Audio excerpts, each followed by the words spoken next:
Video बना पिलाने आज आम पॉलिनोमियल जोग विषय पढ़ा। पॉलिनोमियल दुईटी पॉलिनोमियल जोग आम पढ़ा। दुईटा पॉलिनोमियल मध्य जदि आमको ओ कि कमा थी उठा आम प्लस चिन्ह दबा दे सारापर आपको बंधनी भितर रखिक प्लस चिन्ह मझे दबा एवं पर धाड़ी आम यहाँ घात अनुसार सजाड़ी लिखा। तापर धाड़ी में उभय एका सदृश मान संख्या मानक आम पद मानक आनी गोटे जगार एकाठी देखा। लिख सारापर यहाँ आम कमन ना अज्ञात राशि अज्ञात राशि को कमन नापर यहाँ पुणी मिसाई तल धाड़ी लिखा। यह धाड़ी प्रणाली यहाँ गोटे प्रणाली अच्छी एवं ताहा स्तंभ प्रणाली। स्तंभ प्रणाली आम करने प्रत्येक पॉलिनोमियल को तल पॉलिनोमियल तल धाड़ी में आम लिखा स्तंभ अनुसार लिखा। तेणुक आम स्तंभ अनुसार लिखला यहाँ आम जो सदृश पॉलिनोमियल गुड़ी सदृश पॉलिनोमियल तले लिखा एवं जहाँ जो आम सदृश पॉलिनोमियल ना से आम तले 0 प्लस 0 बोली लिखा।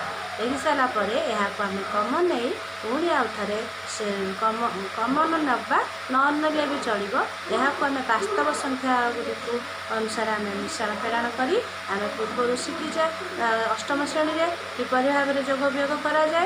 यहाँ आम धाड़ी स्तंभ अनुसार जोग कर आस आम यहाँ उदाहरण मध्यम देखा। 2x square plus 5x minus 3 गोटे पॉलिनोमियल एवं द्वितीय पॉलिनोमियल है 5x square plus 2x minus 3। यार आम घात अनुसार सजड़ा होगी अच्छी प्रथम 2 घात तापर 1 घात तापर 0 घात यही पॉलिनोमियल 2 घात 1 घात 0 लिखाई। एपट प्रथम पॉलिनोमियल 2 घात सहित द्वितीय पॉलिनोमियल 2 घात को आम एकाठी कले पुणी प्लस चिन्ह देले एवं प्रथम पॉलिनोमियल 1 घात सहित द्वितीय पॉलिनोमियल 2x घात 1 घात एकाठी कले पुणी -3 सहित आम द्वितीय पॉलिनोमियल -2 को एकाठी कले। बर्तमान द्वितीय धाड़ी में आम ये एक्स स्क्वायर दुईटा कमन ने रहा 2 प्लस 5 प्लस एक्स ये आम कमन ने 5 प्लस 2 प्लस -3 और -2 जेहेतु एका चिन्ह दुईटी अच्छी आम यहाँ मिसई दबा और से चिन्ह रखा। बर्तमान आम देखिले एक्स स्क्वायर अच्छी 2 plus 5 equal to 7 square plus ये 5 प्लस 2 ये आसो 7x ये -5। यह आम धाड़ी प्रणाली और स्तंभ प्रणाली आम कौन करवा। बर्तमान दुईटी पॉलिनोमियल अच्छी 2x³ प्लस 5x स्क्वायर -3 द्वितीय पॉलिनोमियल है 5x³ -2 स्क्वायर प्लस 3x -1। यहाँ आम तल को तल लिखा जेहेतु यह स्तंभ प्रणाली। प्रथम पॉलिनोमियल 3 घात अच्छी द्वितीय पॉलिनोमियल 3 घात तले लिखा।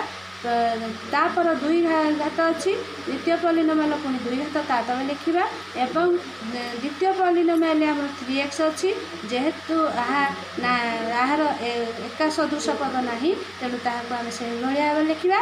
-3 और -1 एका पद अच्छी ताकू ता तले तले लिखा। यहाँ जो कले 2x आउ 5 को जो कले 7x³ हो एठी प्लस चिन्ह जेहेतु बड़ चिन्ह अच्छी 5 टा तेणु से प्लस चिन्ह रखा।